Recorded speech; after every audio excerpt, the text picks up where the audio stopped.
আসসালামু আলাইকুম।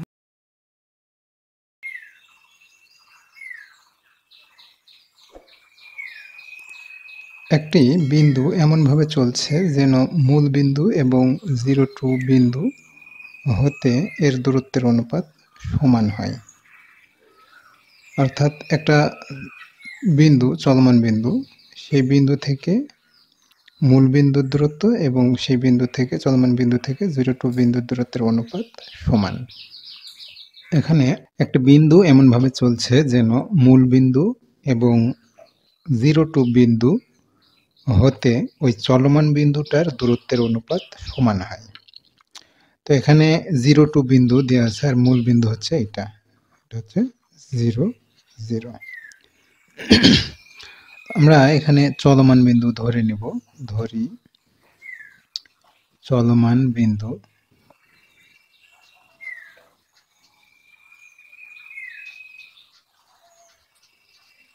P x Y.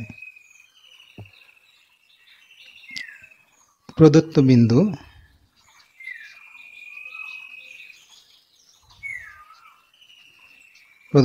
দেওয়া আছে মূল বিন্দু বলতে 0, 0 বিন্দু, এটাকে ও বলি মূল বিন্দুটাকে। আর আরেকটা বিন্দু দেওয়া আছে হচ্ছে 0, 2, এটার নাম দিই এ। প্রশ্ন মতো বলছে যে ওপি এবং এপি এই দুটা দূরত্বের অনুপাত, ওপি এবং এপি এই দুটা দূরত্বের অনুপাত সমান। অর্থাৎ ওপি বাই এপি হচ্ছে 1। দুটা দূরত্ব সমান অর্থ হচ্ছে ওপি বাই এপি সমান 1। আসলে কথাটা হচ্ছে 1/1 এভাবে লিখলে ঠিক হয়। কারণ এখানে যদি 1 লিখি তাহলে নিচে 1, এখানে যদি 2a লিখি তাহলে নিচে 2a, এখানে যদি s লিখি নিচে s, অর্থাৎ দুইটার অনুপাত সমান। ওপিও যা হবে এপিও তাই হবে। তো এটা আমরা সরাসরি 1 লিখি। এখন ওপি দূরত্বটা আমরা নির্ণয় করব। ওপি সমান কত? √, এটা x1 y1, এটা x2 y2, তাহলে আমরা লিখব x1 - x2 whole square plus y1 0 - y whole square. আর নিচে হচ্ছে √, এপি মানে এটা x1 y1 আর এটা x2 y2, তাহলে 0 মাইনাস এটা অর্থাৎ x1 - x2 whole square plus y1 - y2 whole square. এই দুটার অনুপাত হচ্ছে 1। এখন এটাকে ক্যালকুলেশন করলে যা পাবো সেটাই আনসার। এখন এখানে শুধু 0 আছে, -x, তারপরে স্কয়ার, অর্থাৎ এখানে x স্কয়ার, এখানেও তাই -y স্কয়ার।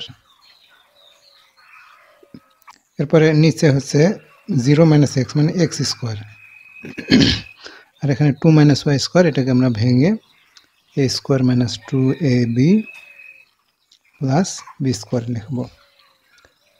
তার উপরে রুট, এটা সমান 1। এটা দিয়ে এটাকে গুণ করে দেব, x square plus y square, আর এর পাশে থাকবে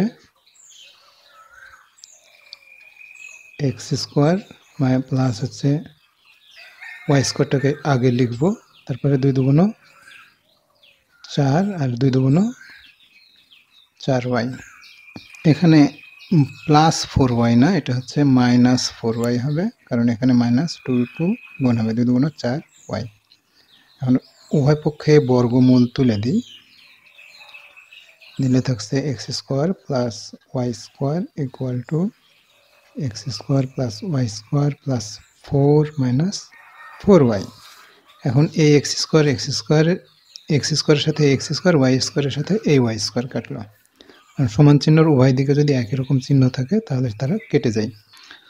এখানে থাকছে 4 - 4y আর এর পাশে 0, এই তো 4 কমন নিলে থাকছে 1 - y।